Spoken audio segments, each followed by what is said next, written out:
Welcome to Adult Formation. It's good to see you all here. We're glad to welcome Nathan Kirkpatrick, who is our preacher this morning as well, to lead us in a conversation about faith and leadership. Thank you for being here. We'll continue the series over the next few weeks by looking at different angles by which to explore leadership and what that means for our faith walk. Without further ado, Nathan Kirkpatrick. Well, it is a gift to be with you. I am excited for this conversation. I've been looking forward to it we've been talking months about this conversation. And so I am really eager to get input from you. So this is going to be a conversation. This will not be a lecture. Let me just begin there, and then we'll see where we go. Let me say a little bit about what brought me to this work, though. Because I've been working in leader development for almost 2 decades now. And I'm very intentional when I talk about this, that this is leader development, not leadership development. What's the difference? Personal. Exactly. Because my passion, my priority is working with people, not necessarily working with whole systems. Because the problem with some systems is people become irreplaceable, interchangeable. It doesn't really matter. We just need somebody sitting in this seat sometime. And so for me, I want to work with people thinking about their leadership. And so for almost 2 decades now, this has been my primary work. And I come to it with a few basic convictions. The first of those convictions is that leaders and leadership, both of those things, really matter. We've seen this in recent years, haven't we? That the quality of our public leaders, the quality of our leaders in the church really shapes how we have a cultural and civic conversation. And so who's in the chair of leader really matters. How they conduct themselves, how they invite conversation, all of that really matters. And in this particular moment, particularly in the church, leaders really matter. As you may know, the church has experienced some ups and downs in recent years across the country. If you want to make your millions, you should write a book that says the church is dying, because people will buy it in droves. Leadership really matters, because you've got an alternative story here. You've got a story about a vibrant, vital parish that's actually deeply engaged both in the community and the world, and deeply committed to each other and to our tradition. Leadership really matters. Leaders really matter. That's my first conviction. My second conviction that I bring to this conversation is that every leader can be a better leader next week than they were this week. That part of this journey is about continuous improvement. It's about learning and figuring things out together, which begins to suggest that if we're going to get better, we need to learn. And we need to create systems and processes where we can learn from and with each other. Because your experience is not my experience, and mine is not yours. And so each of us, we have a leavening effect on each other. And we have a way that we can engage each other so that you can be better in whatever sphere you lead in. And I can be better in the spheres that I lead in. We need each other in order to get better. The third thing is that my third big assumption going into this work is that the gospel is counting on leaders of character and principle. The good news of Jesus Christ needs leaders who show up as full-hearted people, and who show up with their commitments and convictions, and who can lead and guide around not only the church, but in the community and beyond. We need those kinds of leaders now. And so the gospel hinges on this. The good news hinges on this. Which brings me just to one other word of background, which is the way that I stumbled into this work. Is that actually I started doing work on religion and violence. And I began researching the ways that religion amplifies violence or de-escalates violence. You know what makes the difference? Here's a hint. The leader. Leaders have an incredible capacity to to either use and engage religious systems, faith commitment for good or for ill. And so leaders really matter. All right, those are my assumptions. Let's get to yours. Let's begin with this one. Who's a leader? Someone who has followers, okay? Are we happy with that? What would you add? Someone who can bring people together. Someone who can bring, okay, for a common goal.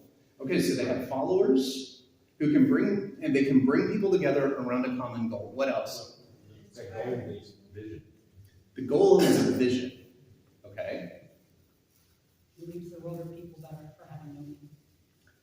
Okay. They leave other people better for having known them. That's a good leader. That's a good leader. They accomplish goals, their intended goals. Okay, so common goal, intended goals, vision. What else would you add? They have to make crappy decisions. Oh, the worst part, right? They have to make the difficult, crappy decisions. What's an example of a crappy decision a leader has to make? Firing somebody. Firing somebody. Nobody wants to have to do that, right? What else? Cutting the budget. I'm sorry? Cutting the budget. Cutting the budget. Yeah. What else? What else would you say about a leader? They're inspiring. They're inspiring. They need to be aware of the people they're working with, what they're going through, what their issues are. Mm-hmm. You have to listen. You have to listen. Yeah. And communicate. They need to balance their own personal goals with the group goals. Okay, balance their own personal goals with the group goals, get to know their team. Anything else you want to add? The leaders that affected me most, I believe that they cared about me and the people I worked with. Mm-hmm. They cared about you and the people you worked with. All right, so by this rather lengthy definition of who is a leader, who in the room self-defines as a leader? Okay, we've got 2, 3, 4, 5, 6, 7, 8, maybe 8.5. I would say most of the people in this room are leaders. By being here. Absolutely. So this is what I would encourage you to think about is that leadership is everyone's vocation. That each of us and all of us in some part of our lives, we exhibit leadership. One way to think about it, if you want a metaphor for it, is to watch kids playing on a playground. And what happens on a playground? Somebody becomes the leader. Somebody what? Somebody becomes the leader. Somebody takes charge. Somebody becomes the leader until what? Somebody else becomes a leader. Somebody else says, you want to play what? I know, I'm not playing that. How about we play this? And then it comes to followers. And who goes where, right? And so to me, that's the message. Like all of us in various spheres, we are the kid on the playground who says, let's do this. And somebody follows us. And in that moment, we are exercising leadership.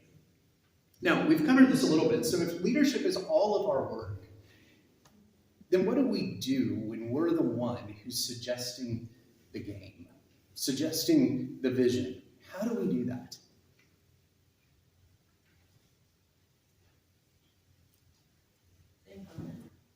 I don't think there's a how-to. I think it varies how you do it. Okay. But they need to get buy-in from there. I think it has to go from my vision to ours. It has to be a shared. So there's a dimension of this that's about alignment, bringing people aboard, helping people see one common trajectory. Is that easy? No. Why? Well, for starters, you have to give up your own, you have to give up yourself. You have to give up your commitment to your vision, because what comes out of it may change. Mm-hmm. The shared vision may be different. And it probably will be better. Well, the other problem is if your mission is very laser focused, Mhm. and you're very successful with it, and you have peers who are coming because of that vision, and then all of a sudden you've got other people with similar visions that want to piggyback onto you, and really that's not what you're making progress because of your specific focus. Mhm. I've had, You've had this experience, oh yeah, maybe just once or twice. about 5 times a year. Exactly. One more question. What's the role of faith in this? When you're the one in front of the room, when you're the one getting followers, when you're the one casting the vision, where does faith show up? I think it provides, in the corporate world, it provides boundaries, but I don't like to define it that way in terms of faith, but it aligns you in a specific direction, you know, that you're always working toward salvation or, you know, God's presence in the world, but you're always working towards that spiritual goal. Discerning, trying to discern if I'm truly going where God is leading, or if I'm trying to lead where I want to go. Not an easy question. I'm not alone. So maybe you can find some courage in that too. That all of a sudden, I'm not out here just about my own agenda, and I'm not alone in pursuing it. And the other thing is that faith tells you to value everybody. So you're treating everybody the same. You're not creating little pockets of people. Mhm. It's the prayers I prayed before going out there and trying to Mhm. project what my vision is. Absolutely. Absolutely. So, how many of you know the name Parker Palmer? Parker Palmer is a Quaker thinker. He was trained as an educator, but over the course of his life, he began inquiring about leadership and how it is that leaders show up. And he developed a whole initiative called Courage and Renewal, because one of the things he realized was that oftentimes when we feel that initial tug to everybody's a leader, to I am called to do this, I am called to stand up, one of the things that happens as we actually lead is we get distanced from that initial sense of calling and conviction. That actually it's the daily, what did you call them, crappy decisions that you have to make that actually eventually begin to wear on us. So that over time we may end up forgetting why we set out in the first place. And so what Parker will say is that actually part of leadership, and you all are hinting at this, is that there has to be a relationship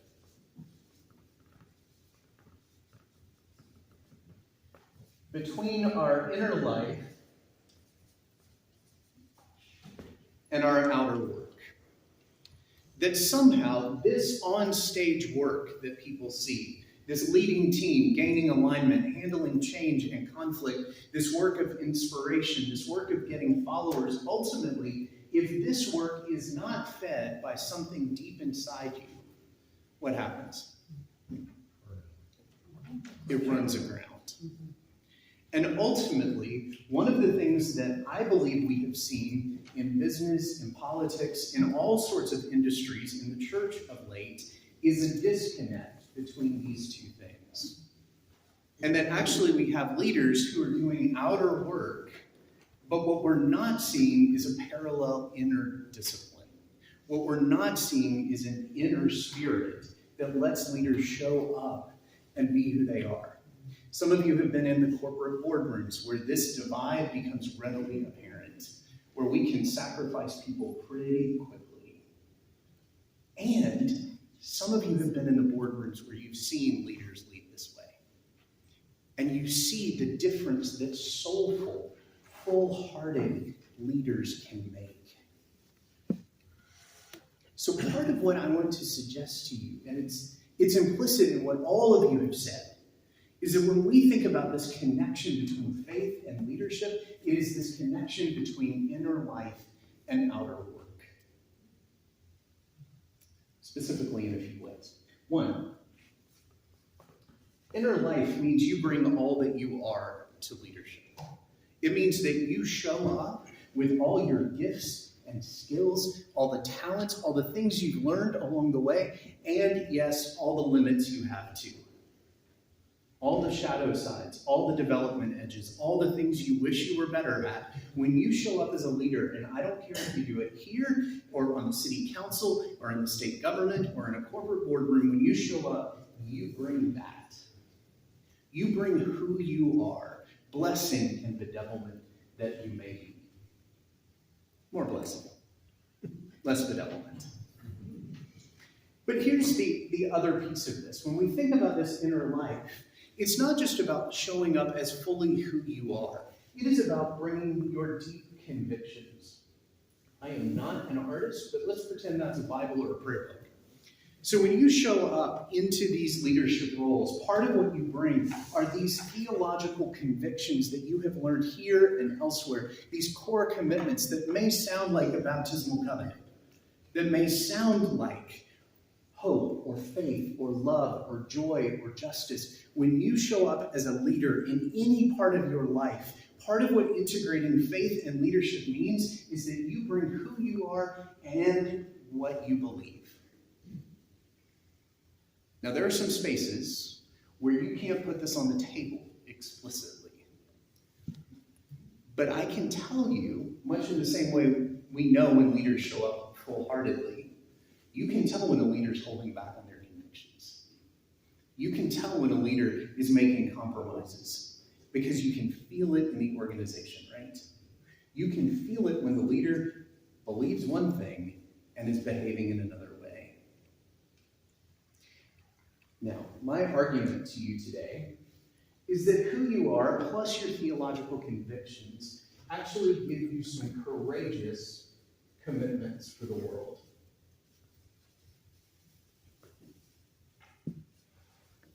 And so for you, who you are, all that you are, lead you to a place where you say, I believe in the dignity and worth of every human being.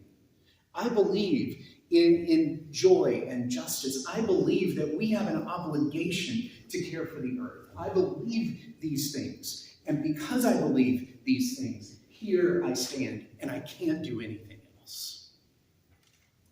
The strongest leaders in our midst lead from this place. They know what these commitments are, and they want to lead out of them, not run from them. How's this sitting? You ready to run me out of town yet? Okay.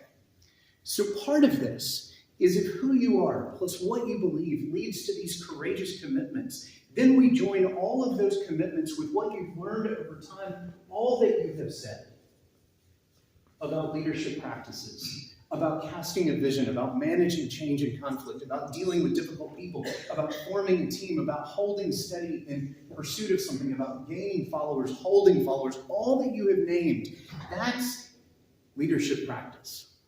And when we join these courageous commitments to that kind of work, what ends up happening is real change. And what we see is that when courageous commitments are joined to wise leadership, things start to move. Sometimes it takes time, but things ultimately start to move. Which, of course, then comes back and starts feeding what you believe and who you are. And because you've had the fight, because you've stood your ground, because you've given the inspiring speech, because you've gained a follower, because you've balanced a budget, now all of a sudden you show up as a different human. And you bring all of that again into this wheel. Yes? I have a question. So what happens to those leaders who have upper management leaders and you are stymied to do that circle because of the upper management people? So ultimately, my experience would say then you have a shorter tenure.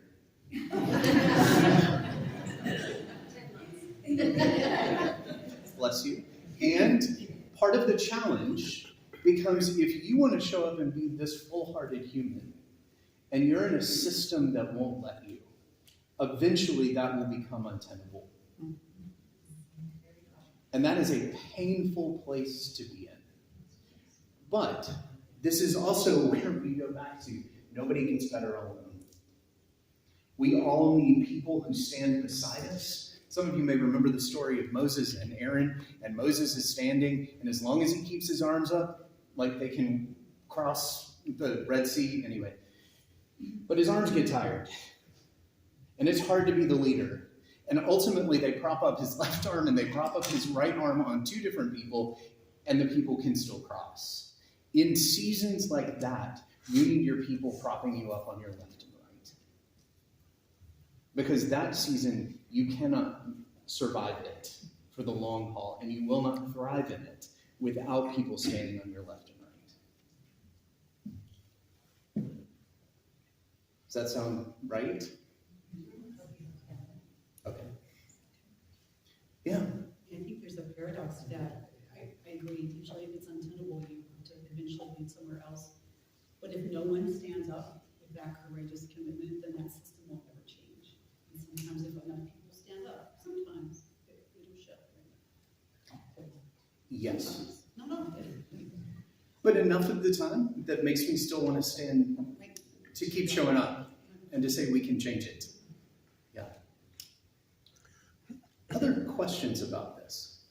I was just gonna say that a leader cannot have all the strengths in that one person, so we all know that if they're smart enough, they will surround themselves with like-minded people with the same shared goal that has additional strengths. It may work better with a team, a steering committee. You may be CEO or chair, but you have to recognize you may not have all the strengths. Exactly. Which is humbling too, right? When all of a sudden you're up against something that you can't actually navigate. To me, this is one reason why the prayer of confession is really important weekly, because it reminds me of the things that I have done and left undone, but it also reminds me I'm bound to a community that is well aware of what I have done and not done as a leader. Yeah. Other things that you would name or question?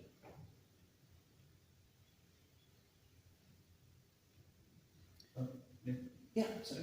I think it's incumbent upon us, if we're in a situation where we don't feel that our leadership is putting us in a position of success, that we do have the authority in some ways to help change that environment. I do know that I don't want to. My concern is I don't want to leave the thought that, well, if I'm not in a supportive environment, then I need to move on. Maybe it's incumbent upon me to make a change. Maybe that change is something that I can do to my environment, and as the people I surround myself with, to your point, pulling more people together with you that may have complementary ideals can help to make that change, because one poor leader at the top is not necessarily the entire culture of the organization, and it's the whole. Yeah, absolutely. Thank you for correcting me. Yeah, I think that's important. Other thing, let's start here and then we'll work back. It makes me think that this process works no matter how big or small that outer work is. You can do it in little bitty committees. You don't have to be in a big business. Right, absolutely. I mean, this shows up anywhere you raise your hand. Anywhere you're the kid on the playground who says, let's go climb the monkey bars, and somebody answers you. That's where this shows up. This doesn't require you being a C-suite corner office leader. Yeah.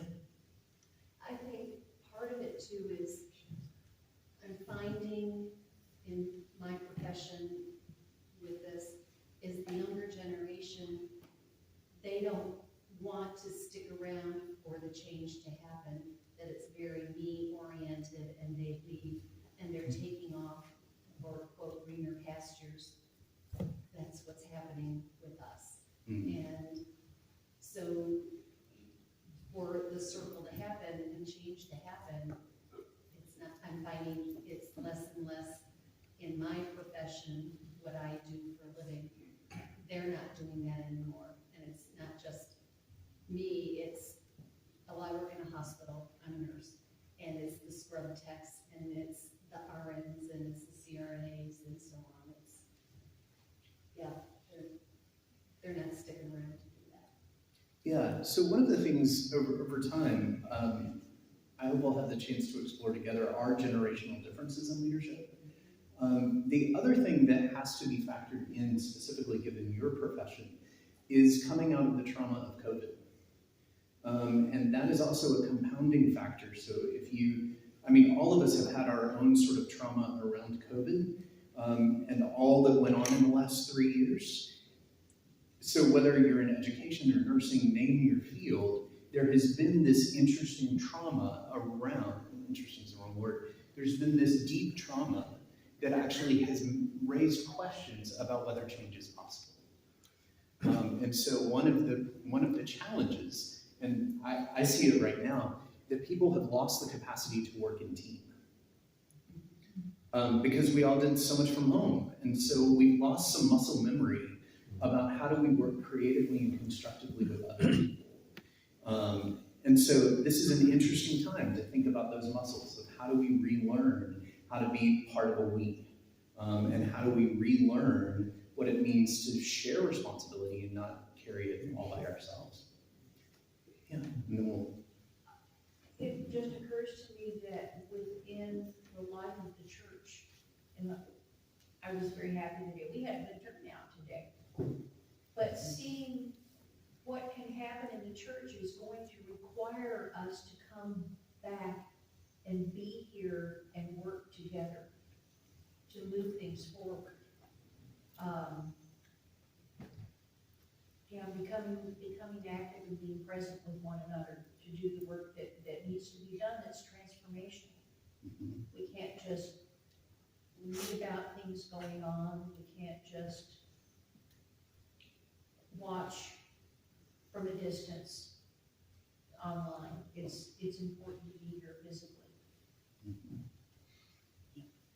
So I have a problem where my quote-unquote leadership, meaning the big bosses, don't acknowledge the fact that we are experiencing COVID burning. And it's really taxing on us, and we're struggling. Luckily, my little bosses understand it, but it's trying to change that conversation. Yeah, absolutely. I think sometimes it gets a little overlooked when we're saying, well, we can change the group.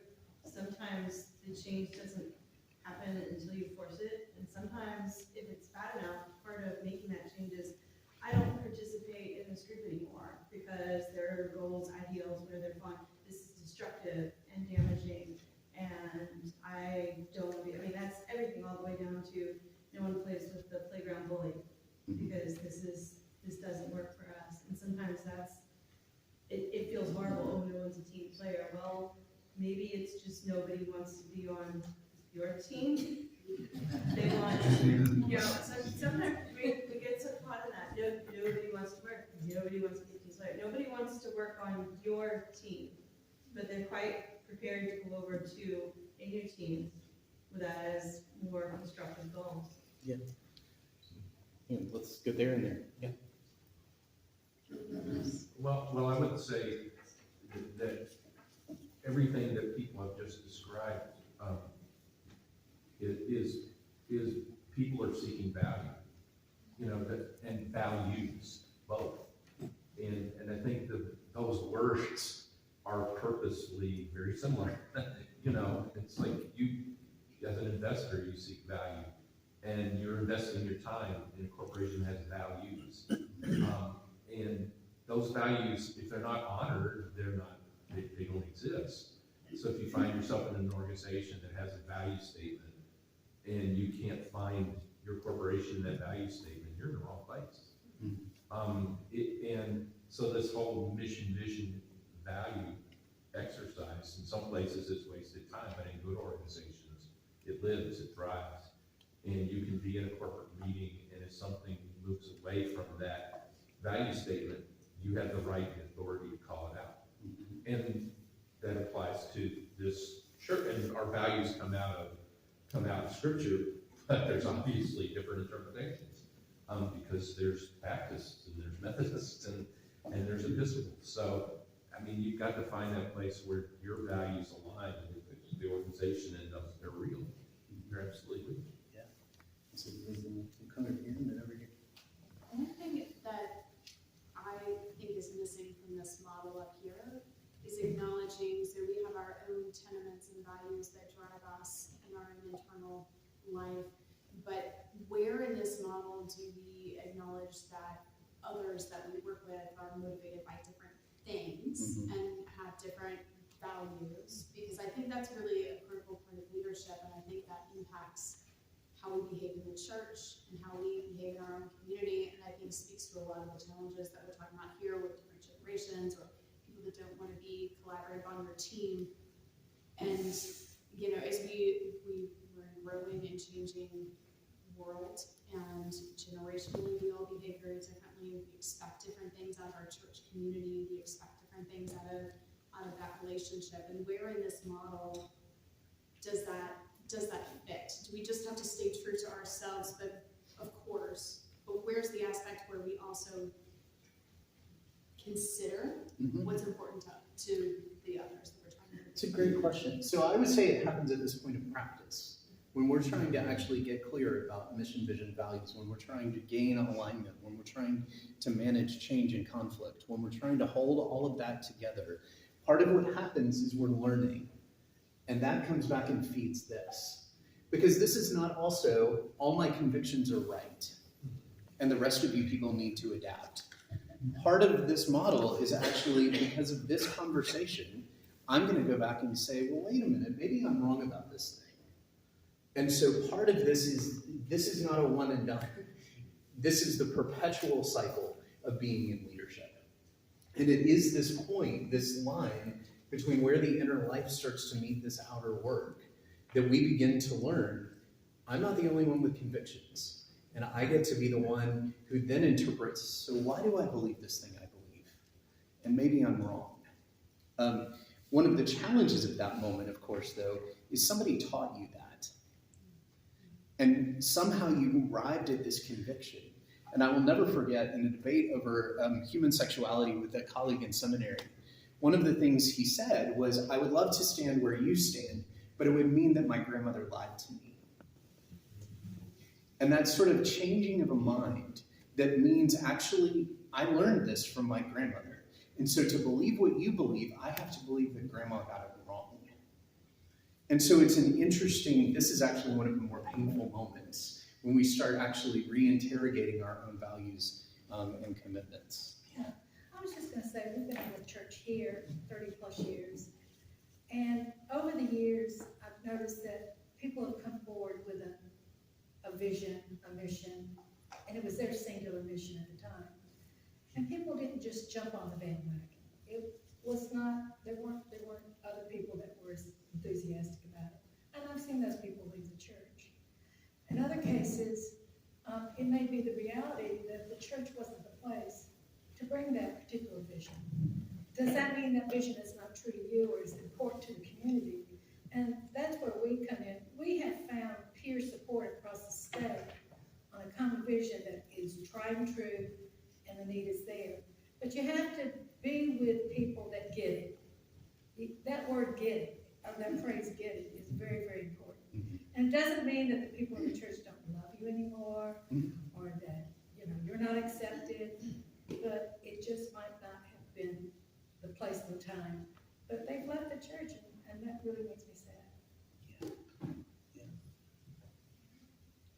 Just one other thing. Oh, sorry. I think our comments are really accurate, and I think it brings up a spirit of leadership, which is something that's not seen, is that ability to hold the space, to create a safe space where a shared vision and a shared mission can come together and decide what is here, what is me versus what is I need to do. And is there enough then for us to go forward, and that holding is a lot harder than it was. It is. I mean, there are whole books, bodies of research about how long can you hold that space before you must do something.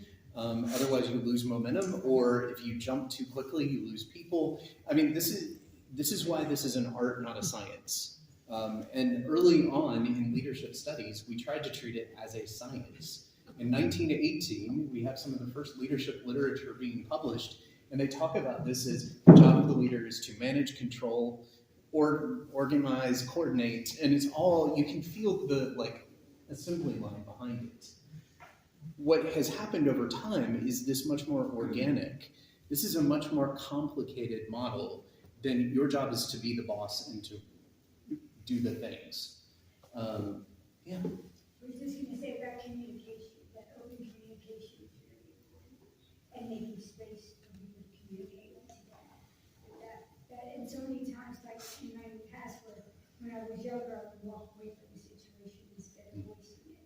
Like I didn't like working here because of A, B, and C, and left, and then I've been told you should have told me about A, B, and C, because it change things. And that was a huge learning for me. Thank you for saying that. One last note to add up here. One more thing to just factor in, which is that eventually it takes a kind of catalytic experience to get all of us to raise our hand to be the leader. To realize, maybe it's realizing that all of a sudden we have people following us. We have people looking to us, wanting us to lead. Or maybe it's a moment, like Parker uses the example of the Rosa Parks story, where all of a sudden you have a moment where you say, I must live this way and I must lead this way.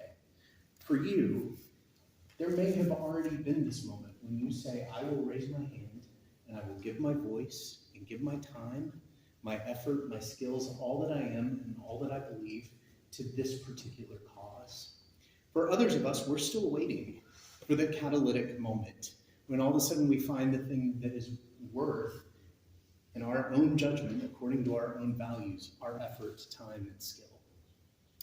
My hope is that at some point along the way, that there is some moment that for you inspires you enough, that actually has you give all that you are in service of a better world. If you haven't had that moment yet, I hope it's coming soon. If you've already had that moment, I hope that somewhere along here, there's been some encouragement to keep showing up and to keep doing the hard things because it is in fact worth it. And ultimately, the gift to me, shorthand, of faith and leadership is faith gives us a different horizon. Faith lets us actually see vision against a coming day of God, when rights get wronged, and justice and joy and peace are what we know and live and love. Faith gives us that different sight so that the corporate mission even can be reinterpreted against a horizon of hope that we can hold on to. Last words, questions.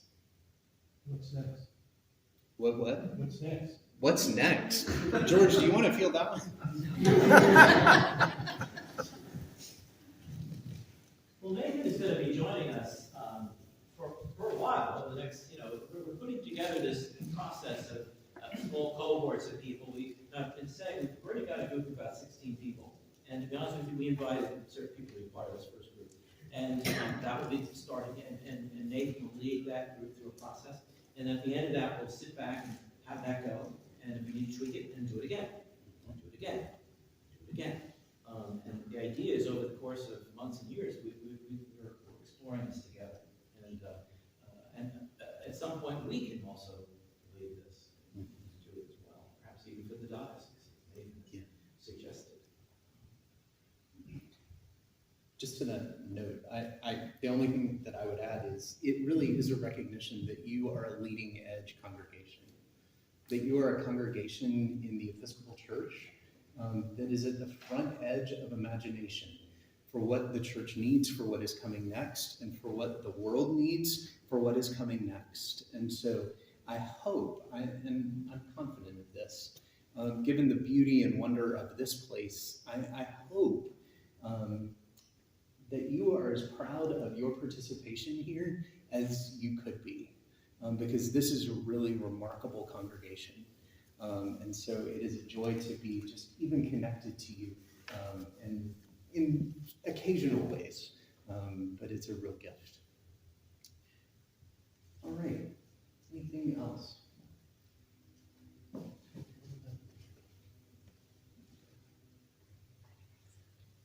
All right. I'm happy to give anyone my email address, my cell phone number. If you have questions, concerns, if you want, I can't do less than what I've already told you, but like if you need to hear more about any of this, I'm happy for ongoing conversation. But blessings to you for the leadership you offer. Thank you. So, Thank you.